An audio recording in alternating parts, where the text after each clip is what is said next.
আসসালামু আলাইকুম ওয়া রাহমাতুল্লাহি ওয়া বারাকাতুহু।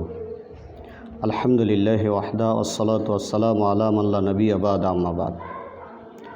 সম্মানিত দর্শক মণ্ডলী, আমরা প্রায় রমজান মাসের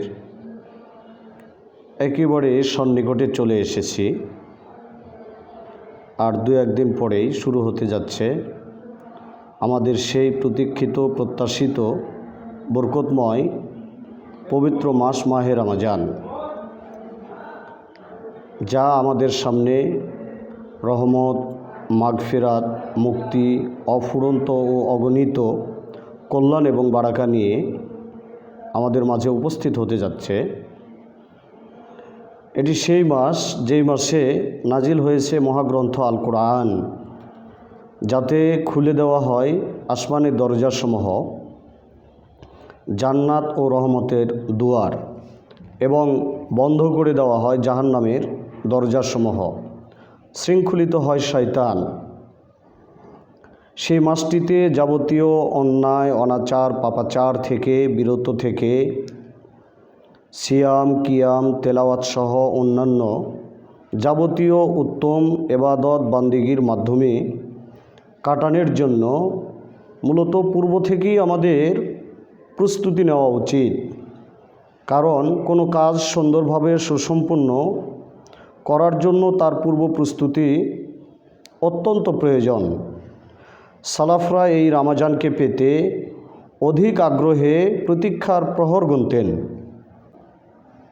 মুআল্লা ইবনুল ফজল রাহিমাহুল্লাহ সালাফদের ব্যাপারে বলেন, কানু ইয়াদউন আল্লাহ সিত্তাতা আশহুরিন, যে সালাফরা আল্লাহর নিকটে দোয়া করতেন আল্লাহ তাআলা যেন আইয়ুবাল্লিগাহুম রমজান, আল্লাহ তাআলা যেন তাদেরকে রমজান মাসে পৌঁছিয়ে দেন।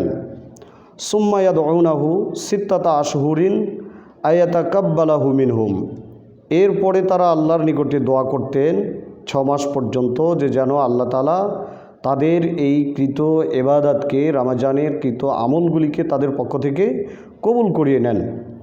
অর্থাৎ সালাফদের পুরো বছরটাই ঘুরপাক খেত রমজানকে কেন্দ্র করে। আবু হুরায়রা রাদিয়াল্লাহু তাআলা আনহু বলেন, যখন রমজান মাস আসত তখন রাসূল সাল্লাল্লাহু আলাইহি ওয়াসাল্লাম বলতেন, আতাকুম রমজান, তোমাদের কাছে রমজান মাস এসেছে। শাহরু মুবারাকুন, এটি হচ্ছে অত্যন্ত বরকতময়, বরকতপূর্ণ মাস। ফারাজাল্লাহু আলাইকুম সিয়ামাহু, আল্লাহ তাআলা এতে তোমাদের উপরে সিয়ামকে ফরজ করেছেন। আর উমর রাদিয়াল্লাহু তাআলা আনহু এ মাসকে স্বাগতম জানিয়ে বলতেন, আমাদের পবিত্রকারী মাসকে স্বাগতম। রমজানের পুরোটাই কল্যাণকর, এর দিনের বেলায় সিয়াম এবং রাতের বেলায় কিয়াম।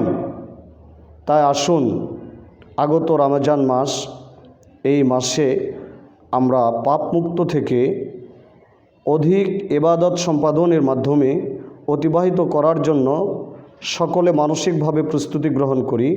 আল্লাহ তাআলা আমাদের সকলকে তৌফিক দান করুন। আল্লাহুম্মা আমিন।